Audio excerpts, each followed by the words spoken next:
गुरुजी, जब भी मैं आपका कोई भी वीडियो बार बार देखती हूँ तो उसमें हर बार नई बात सुनने समझने को मिलती है।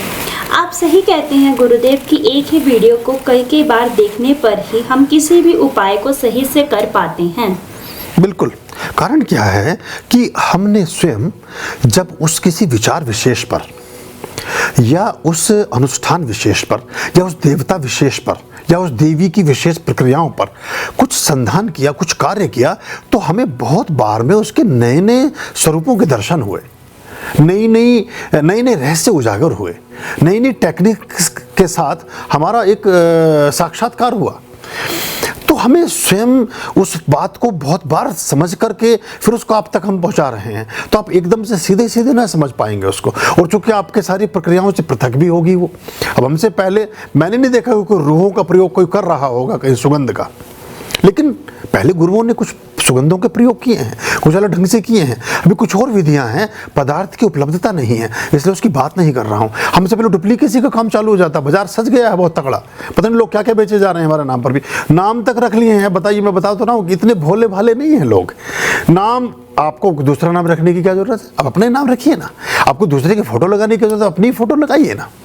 तो मतलब बहुत सी चीज़ें हैं जो उसमें आप एक पाग करके कड़वी गोली को मिठाई में लपेट करके आप करना चाहते हैं। और हम बैठे हैं, अरे हमसे पूछो, जब हम ना रहेंगे तो किसी और से पूछ लेना। अभी तो हम बैठे ही हैं, तो अभी तो आप हमसे बात कर लो, हमसे कोई नहीं पूछ रहा, आपस में कुछ पूछे जा रहे हैं, इससे बचिए। और परस्पर आप जैसे मैंने कहा कि चले थे हरि भजन को रोटन लगे कपास, आपस में कुछ लोगों ने मिलकर के कुछ काम धंधे इस तरह की चीज़ों की योजनाएं बनाई हैं, इससे बचिएगा, इसके परिणाम अच्छे नहीं होंगे।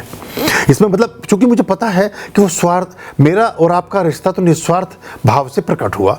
हम एक ऐसे पुल पर चले जिसका नाम है निस्वार्थ सेतु, लेकिन जो अब आपसे जुड़ा, कंधे पर हाथ जिसने रखा, उस पुल पर चलते चलते अब वो चला है स्वार्थ की डोरी के साथ, तो थोड़े दिन बाद आप में जूतों में दाल बटनी बटनी है, आपका कुछ ना कुछ बंड खराबा होना ही होना है। और मुझसे आप पूछते नहीं, और बाद में मेरे पास आपके संदेश आते, गुरु जी हम तो आपके चक्कर में हमने पार्टनरशिप कर ली। हमने बिल्कुल करने की जरूरत नहीं है, आप पार्टनरशिप करना। मैं कोई कंपनी रजिस्ट्रार, चिटफंड कंपनी का रजिस्ट्रार नहीं हूँ यहाँ बैठ करके कि आपकी कंपनियाँ खुलवाऊंगा और ये सब करूँगा।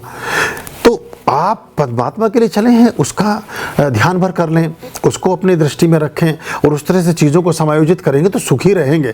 और आप फालतू के प्रपंचों में फंस गए। बहुत सारे लोग सिर्फ राजनीति के शिकार हो जाते हैं, उन्हें लेना देना ही नहीं है कुछ, ग्रुपिज्म के शिकार हो जाते हैं। किस लिए?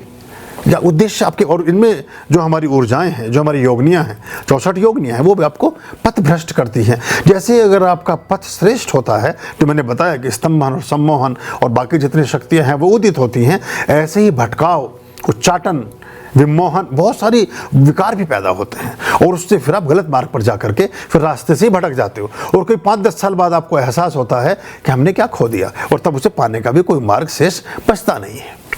आपका जीवन श्रेष्ठ मार्ग पर चले, आप सद्बुद्धि को उपलब्ध हों, आप सदाशयता को उपलब्ध हों, आप समृद्धि को उपलब्ध हों, और आप शांति को उपलब्ध हों, और बहुत प्रेम और बहुत अपनत्व और बहुत सुस्पष्ट मार्ग के साथ अपने जीवन की संरचना का ताना बाना बुने।